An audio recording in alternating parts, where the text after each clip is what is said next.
parang hindi naman masyadong mainit, but not actually compared naman sa city talaga, like for example sa Quezon City, napakainit talaga. But here sa Tagaytay, hindi masyadong mainit kasi medyo naman malamig so far. So ayan, nagkasap-usap ako dyan. So far, feel na feel ko yung init kasi nga hindi masyadong mainit, pero uminit pa rin dito. So it's actually every Sunday mayroon kaming free time dito sa SVD Postulancy.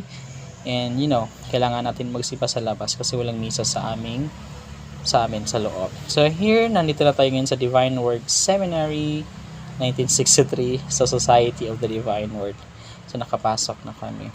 Actually, nasa taas pa yung chapel, around 3 to 5 minutes pa yung lakaran, pero that's fine. Kaya natin yan for today's video. And here it comes. Nandito na kami ngayon sa chapel ng Holy Spirit.